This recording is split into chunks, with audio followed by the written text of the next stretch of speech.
Great. Such an emotive, yet ultimately a throwaway word. The ambience in this room is great. How am I feeling right now? Great. But greatness, that's something very different. Greatness has to be earned. When you talk about greatness, it's a term that shouldn't be used too often. You're talking about someone who's in that top 1% or 0.5% of the best players who played the game, and generations of players come through and you say he was a great player, or certain players might have been great in their position. But I suppose when you talk about someone like Alun Wyn Jones, you know, you can definitely regard him as one of the great players. To lead, inspire, be ever constant.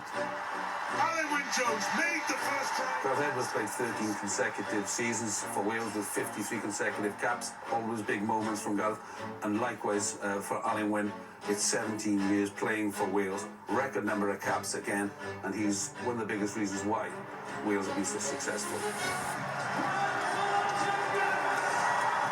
Opinions on art, much like sport, are so often objective. Something needs to stir.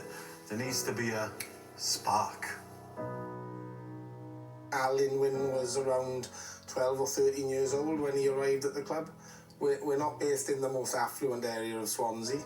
You do need a bit of a hard edge to last up here. I think the first impression was, wow, that's a tall child, you know. Probably wasn't the most robust kid at the time. After a couple of years, you could see that he was going places. So you're a little bit nervous here today, but there's somewhere else you should be today, isn't there? I should be playing with Swansea and Llandovery in St Helens. In St Helens. So thanks to Tony Clement for letting me have the day off, as it were. You haven't told them you're sick, are they? And they're going to get you in trouble when they see you. They know it's a legitimate reason. Alun Wyn is a phenomenon. Wow factor, X factor, call it what you want. Alun Wyn was destined. The enthusiasm was through the roof.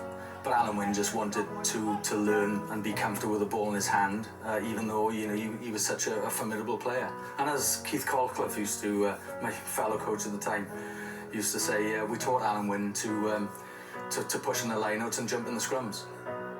Creating something that lasts takes time. 10,000 hours, the baseline according to many. Then there are those that go beyond that. They push. They push. He's driven, he wanted to win, he never knew when to give up, and he demanded unexpected performance from himself and also from his teammates as well. He never did anything less than 100%, and he always wanted to get it right, so there wouldn't be part of a training session that wasn't working because he wasn't doing all other.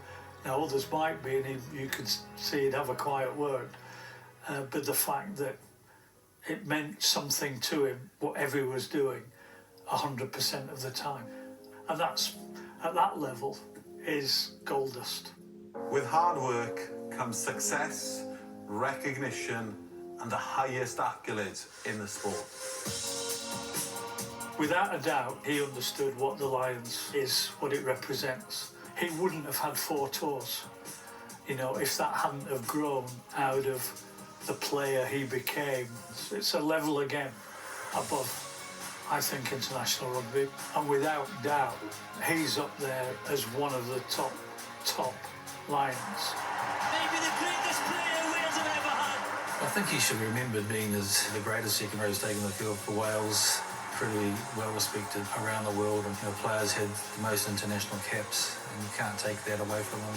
4 Lions tours. He's definitely one of the great players. And there he is, Alun.